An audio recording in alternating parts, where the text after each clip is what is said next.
BA third year की इस कक्षा में आपका स्वागत है। श्रीमद् भगवत गीता के द्वितीय अध्याय के अध्ययन को आगे बढ़ाते हुए हम आज पढ़ेंगे कि किस प्रकार से विषाद युक्त अर्जुन कृष्ण के सामने समर्पित भाव से उपस्थित है। उसके मन में चल रहा है कि किस प्रकार से वो युद्ध करे, युद्ध का औचित्य क्या है। इस प्रकार का वैराग्य विषाद उसके मन में उत्पन्न हो चुका है और वो युद्ध न करने के संबंध में तर्क प्रस्तुत कर रहा है। और उसी क्रम में वो आगे कहता है, न च एतद् विद्मः कतरन्नो गरीयो यद्वा जयेम यदि वा नो जयेयु यानेव हत्वा न जिजीविषामस्ते अवस्थिता प्रमुखे धार्तराष्ट्रा।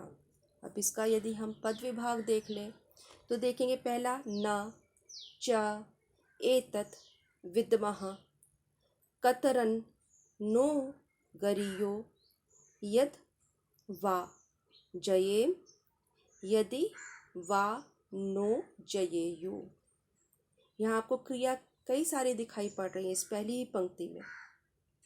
विद्मः, जयेम, जयेयु, यानेव हत्वा,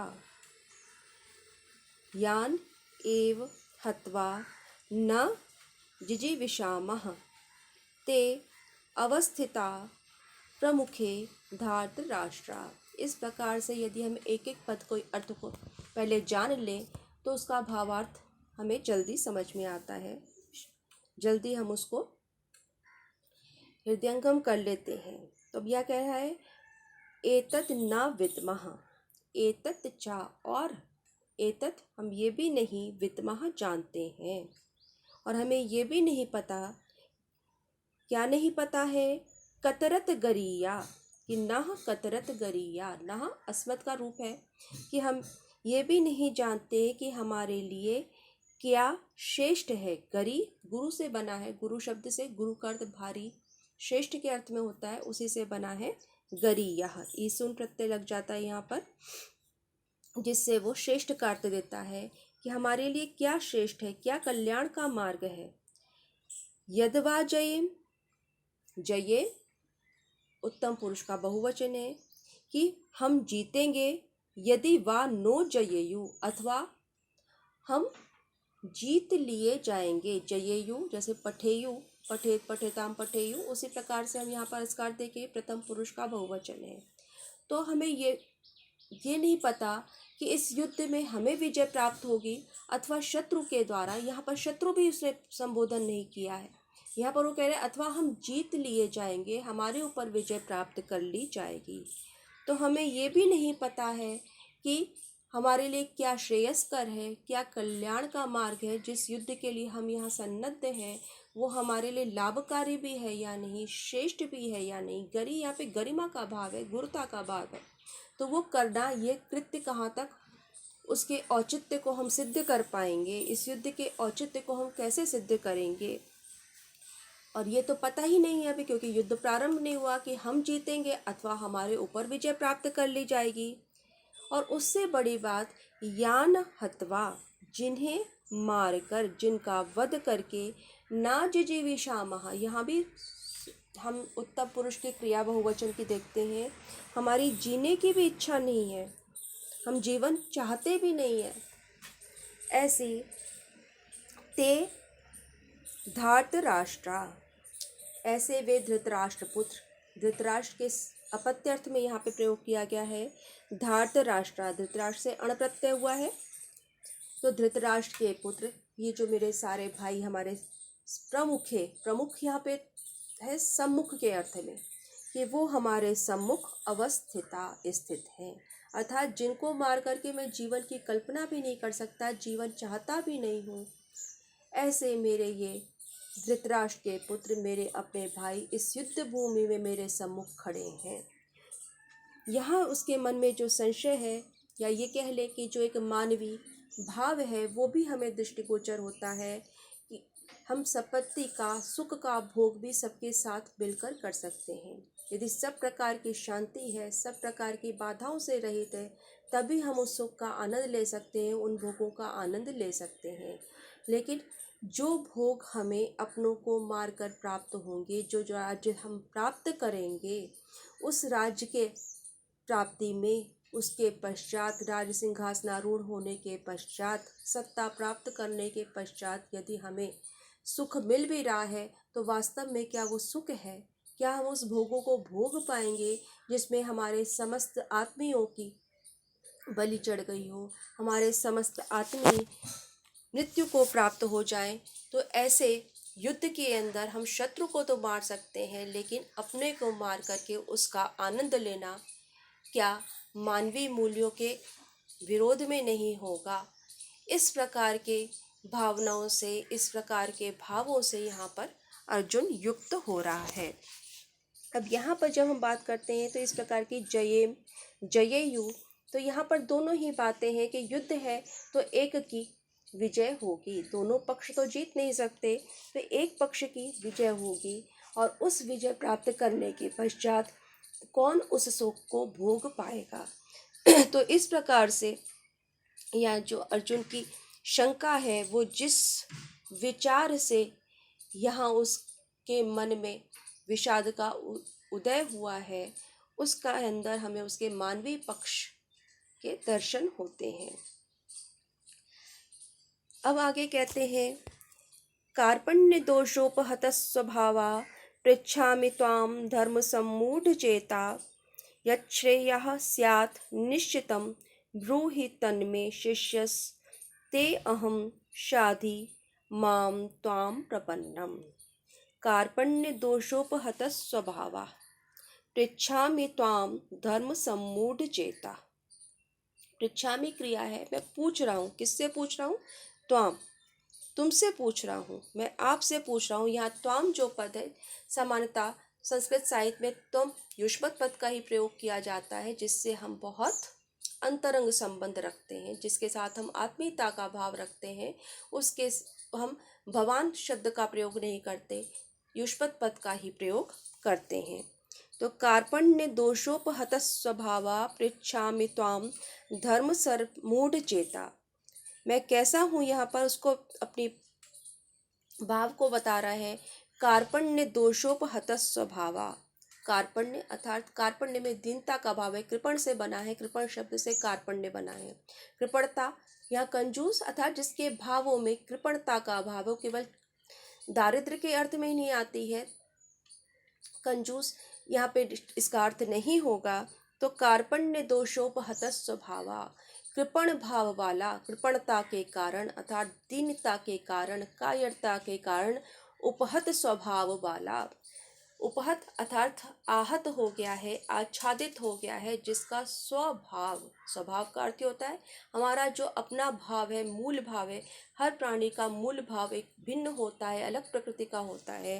तो कार्पण्य दोषोपहत स्वभावा, कृपणता रूपी दोष से उपहत स्वभाव वाला, धर्म सम्मूढ़ चेता, धर्म के विषय में मूढ़ चित्त वाला, मैं आपसे पूछता हूँ, यत् श्रेयः स्यात्, कि मेरे लिए जो श्रेयस्कर है, कल्याणकारी है, तद निश्चितम ब्रूहि, उसको निश्चित करके बतलाओ, अर्थात जिसके द्वारा निश्चय ही मुझे कल्याण की प्राप्ति हो, मेरे हम सबके लिए कल्याणकारी हो, वह उपदेश मुझे दीजिए। शिष्यस्ते अहम, अहम ते शिष्या, मैं आपका शिष्य हूँ। माम शाधि, मुझे शिक्षा दीजिए अर्थात उपदेश दीजिए, मैं आपकी शरण में आया हूँ। तो यहाँ जो शरणागत की रक्षा करने का भाव भगवान के मन में होता है, तो वो तब तक आपको पूर्ण लाभ प्राप्त नहीं कराते जब तक आप उनके शरण में नहीं आए। तो यहाँ एक प्रकार से पूर्ण समर्पण का भाव कृष्ण के लिए अर्जुन के मन में प्रकट होता है। जहाँ व्यक्ति स्वयं निर्णय लेने में असमर्थ होता है, ऐसी परिस्थितियों में फंस जाता है कि ठीक है, अब जो होना है वो हो। यहाँ युद्ध क्षेत्र में वो ये निश्चय नहीं कर पा रहा कि मैं युद्ध करूं या ना करूं, उसने तो निश्चय कर ही लिया है कि मैं युद्ध नहीं करूंगा, लेकिन कृष्ण उसका युद्ध के लिए आवाहन कर रहे हैं। तो ऐसी स्थिति में जब वो उसको कहते हैं कि क्लैव्यम माँ स्म गमः, कि क्लीवता को प्राप्त मत हो, ऐसी स्थिति में अर्जुन के मन में जो भी शंकाएं हैं, जो भी भाव हैं, जो उथल पुथल मचा रहे हैं, इस कारण से वो सही निर्णय नहीं देख कर पा रहा है। उसके मन में नीति विषयक बातें इस समय नहीं समझ पा रहा है।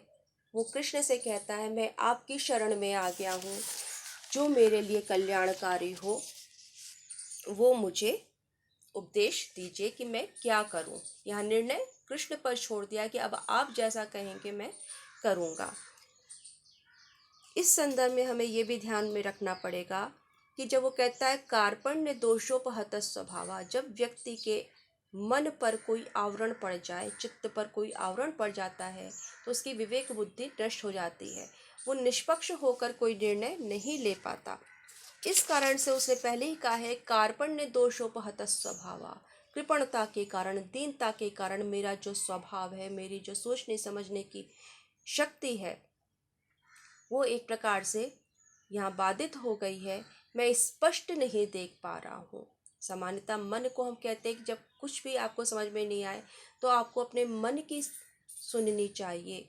हमारा मन कभी भी हमें असत मार्ग पर प्रेरित नहीं करता है, लेकिन जब मन पर ही आवरण पड़ गया हो, स्पष्ट नहीं दिखाई पड़ रहा हो, तब हम किसकी शरण में जाए? तो तब हमारी एकमात्र गति ईश्वर है। यहाँ पर अर्जुन ने कृष्ण को अपने गुरु के रूप में, पहले उसके मन में कहीं ना कहीं ये भाव था कि मैं श्रेष्ठ धनुर्धारी हूँ, इसलिए इस युद्ध को मैं जीत सकता हूँ, उसमें मैं महत्वपूर्ण प्रधान भूमिका मेरी होगी। लेकिन युद्ध क्षेत्र का दृश्य देखकर उसके मन में विकार उत्पन्न हो गया है, उसके मन में विषाद उत्पन्न हो गया है। ऐसी स्थिति में जब उसकी निर्णय लेने की क्षमता कम हो गई है, वो कृष्ण के शरणागत हो जाता है। यहाँ पर इंद्र वज्रा छंद है, छंद के लक्षण आप लोग पढ़ चुके हैं, तो उसके अनुसार ही आप इस पे घटित कर सकते हैं। कृपण में शय प्रत्यय लगता है, शय अर्थात जहाँ उसका अर्थ भाव अर्थ में करते हैं हम, उससे ये कार्पण्य शब्द बनता है, कार्पण्य पद बनता है। अब यहाँ पर हम एक दो समास भी इसलिए बताते चलती हूँ ताकि आप जब भी पढ़ें, टेक्स्ट बुक आपको दे दी है, उसके अंदर मैंने भेज दी है उसका PDF फाइल बना करके, तो उसके साथ साथ देखते रहिएगा।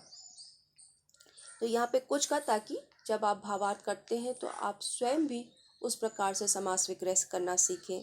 तो धर्म सम्मूढ़ चेता, धर्म सम्मूढ़ चेता, धर्म के विषय में, धर्म के संबंध में, धर्मे सम्मूढ़ा चेतो यस्य सा धर्म सम्मूढ़ चेता। इसी प्रकार से कार्पण्य एव दोषः, कार्पण्य दोषा, कार्पण्य ही दोष है जिसका, तो उसे हम कहेंगे कार्पण्य दोषा। उस कार्पण्य दोष के कारण तो हम इसका विग्रह क्या करेंगे? तेन उपहता स्वभावा, उसके द्वारा उपहत स्वभाव वाला है जो, तो इसका विग्रह क्या हुआ?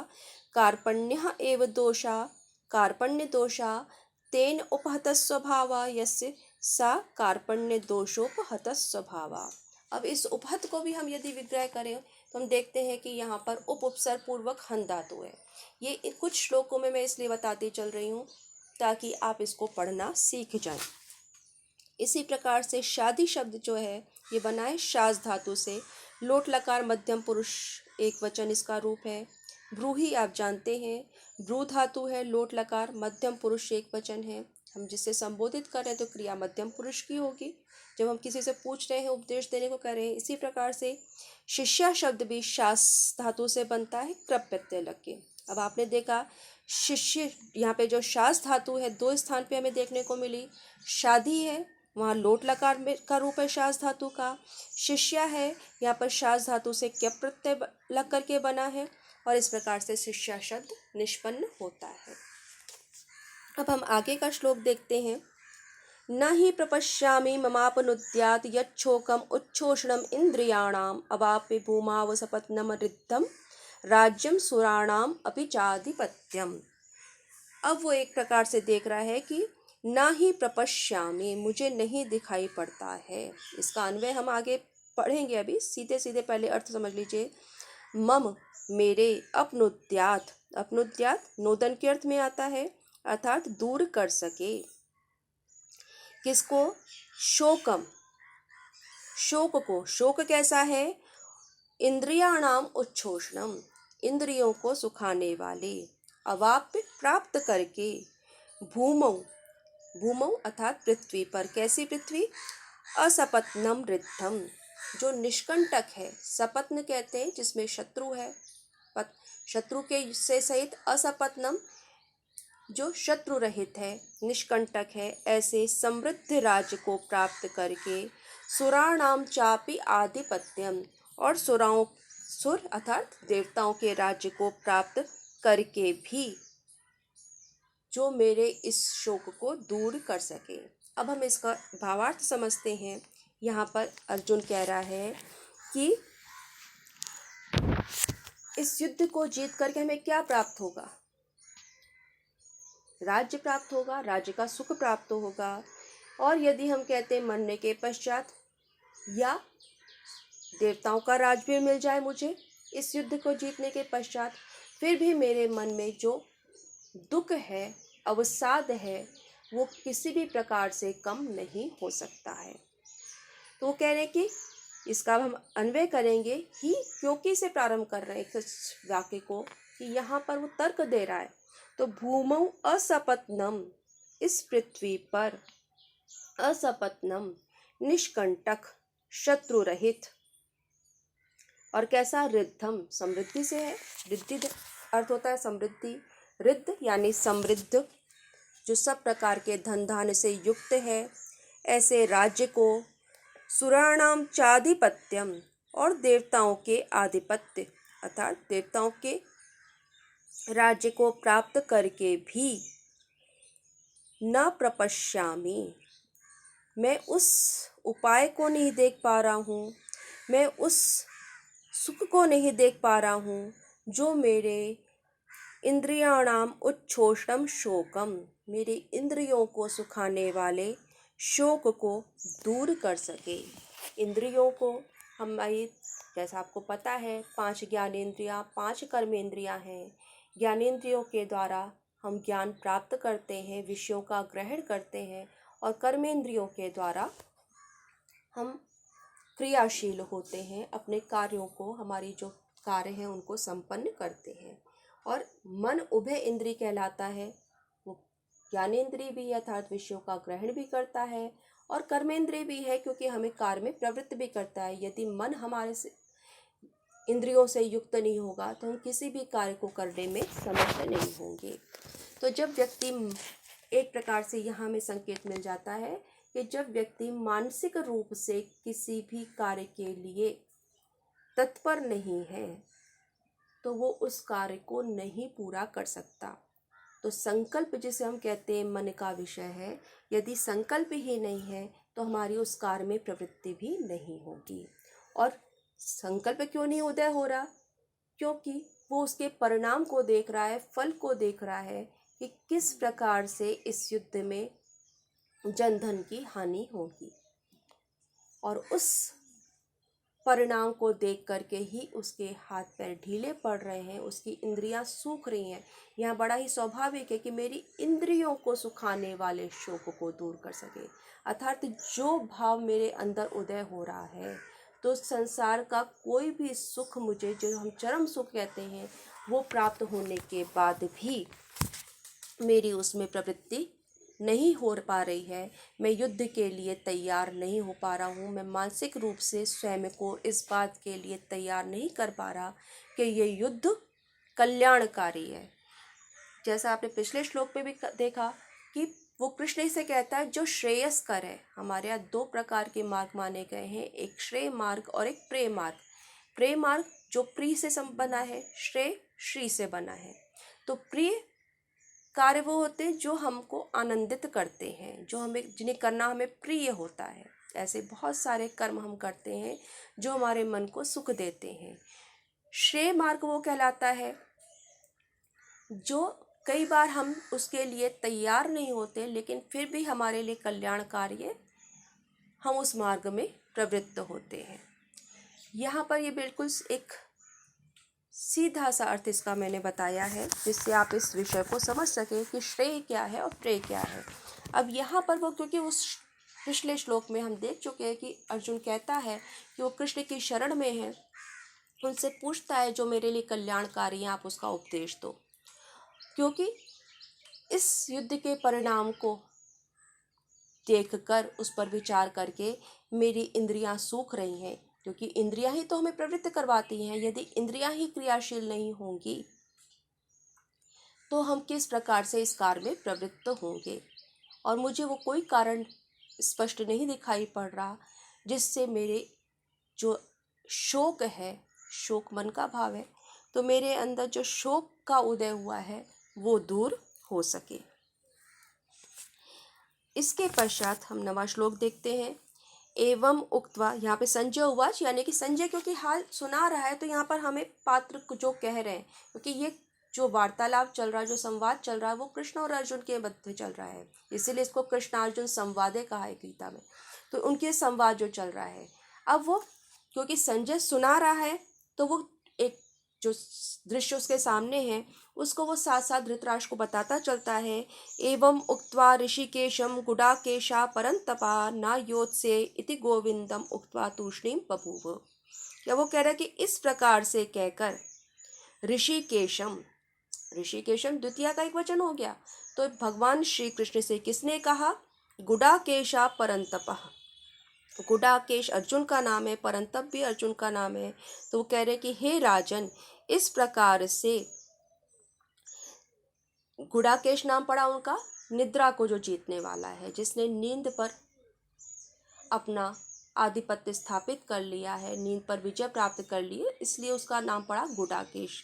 तो उसका विशेषण है यहाँ पर परंतपा।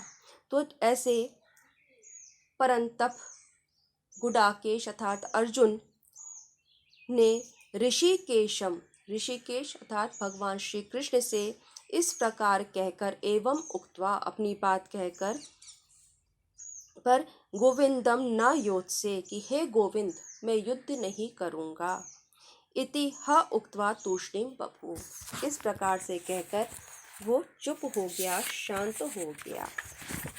यहाँ पर हमें एक देखें तो अर्जुन के दोनों ही जो विशेषण हैं, परंतप और गुडाकेश, उससे उसके पराक्रम का, उसके अंदर जो वैशिष्ट है उसका हमें परिचय मिलता है कि ऐसा श्रेष्ठ धनुर्धर, उसमें जो गुण होने चाहिए, वो यदि युद्ध से विमुख हो रहा है तो वो निराधार नहीं है। और दूसरी तरफ यहाँ पे गोविंद पद का उन्होंने संबोधन किया, हे गोविंद, हे गोविंद, हे श्री कृष्ण मैं युद्ध नहीं करूँगा, ना योद्ध से। यहाँ पे उसने अपना एक निर्णय सुना दिया है। अब हम देखें कि इसके पहले जो वो बात कर रहा है, तो कह रहा है मेरे इंद्रियों को सुखाने वाले, शोक को दूर कर सके। और गोविंद का अर्थ होता है, गो इंद्रियों के लिए भी कहते हैं। गो का एक अर्थ हम धेनु तो जानते ही हैं, गौएं जानते हैं, तो जो गौओं की रक्षा करने वाला है वो गोविंद है, गोपाल है। लेकिन साथ ही गो पद इंद्रियों का भी वाचक है, तो जो हमारी इंद्रियों की रक्षा करने वाला है। तो यहाँ हम यदि किसी भी टेक्स्ट को पढ़ते हैं, किसी भी पुस्तक को पढ़ते हैं, तो जो संबोधन है, जिन शब्दों का प्रयोग किया जाता है, तो वही हमारे उस भावार्थ को स्पष्ट करने में समर्थ हो जाते हैं। इस प्रकार से कहकर अर्जुन तूष्णीम बभूव, चुप हो गए। अब आगे कहते हैं, तम उवाच ऋषिकेशा प्रहसन इव भारता सेनयो उभयो मध्ये विषीदंतम इदम वचः। अब यहाँ पे वो क्या कह रहे हैं, तम उवाच ऋषिकेशा प्रहसन इव भारता। भारत यानी अर्जुन भरतवंशी है, इसलिए भारत कहलाते हैं। तो भरत के वंश में जितने भी उत्पन्न हुए उन सब के लिए भारत संबोधन किया जा सकता है। यहाँ विशेष रूप से अर्जुन के लिए कर रहे हैं। तो हे भारत, हे भरतवंश में उत्पन्न होने वाले ऋषिकेशा, भगवान श्री कृष्ण ने उभयो सेनयो मध्ये, दोनों ही सेनाओं के मध्य, यानी एक तरफ कौरव खड़े हैं, एक तरफ पांडवों की सेना खड़ी है, तो उन दोनों सेनाओं के मध्य में तम विषीदंतम, उस विषीदंतम विषाद युक्त अर्जुन से प्रहसन एव, हंसते हुए, कुछ मुस्कुराते हुए, इदम वचः उवाच, ये वचन बोले। अब उन्होंने एक प्रकार से कहना, उसको समझाना प्रारंभ कर रहे हैं। तो जो संबोधन किया है अब अर्जुन के लिए, तो कहते हैं हे भारत, हे भरतवंशी, भरत कुल में उत्पन्न होने वाले, जिसके कारण एक मान्यता है कि ये भारत नाम जो पड़ा हमारे देश का, वो उस भरत के कारण पड़ा। अभी आप जब पढ़ेंगे इंद्रियार्थ विजय, उसमें भारत नाम पढ़ने के कई सारे वहाँ पे तर्क दिए हुए हैं, बहुत सारी वहाँ पे हमें परंपराएं मिलती जिसका आप अध्ययन करेंगे। लेकिन यहाँ पर जो शकुंतला पुत्र भरत है, जिसके नाम से जाना जाता है ये वंश, उस संबंध में, उस अर्थ में कह रहे हैं कि हे भारत, ऋषिकेशा उभयो सेनियों मध्य, दोनों सेनाओं के मध्य में उन्होंने विषाद युक्त अर्जुन से मुस्कुराते हुए, प्रहसनेव, यहाँ खिलखिला के हंसना नहीं है, यानी वो कुछ विचार कर रहे हैं, तो वो जो उनकी मुस्कुराहट है, उनकी जो स्मित रेखा है, वो बहुत सारे भावों को प्रकट कर देती है। उन्होंने ये बात कहनी प्रारंभ करी। अब यहाँ से वो अपनी बात कहनी प्रारंभ करेंगे, जिसका अध्ययन अब कल करेंगे। अगले वीडियो में आप उसको व्याख्या देखेंगे। आज के लिए इतना पर्याप्त है, इसलिए नियमित रूप से आप इसको देखते रहिए। जो भी हम आपको मैटर दे रहे हैं उसको पढ़ते रहिए। निश्चय ही आपका सिलेबस पूरा होने में कोई कठिनाई नहीं आएगी। यदि फिर भी किसी को कोई कठिनाई है, इसको समझने में आ रही है, तो वो मुझसे संपर्क भी कर सकता है। फ़ोन पर मैं उसकी कठिनाई दूर कर दूंगी, जो चीज़ समझ में नहीं आ रही है। या कभी कॉलेज जब खुलते हैं उस समय आप अपनी वो प्रश्नों को नोट करके रखिए, हम उसका तब निवारण कर लेंगे। धन्यवाद।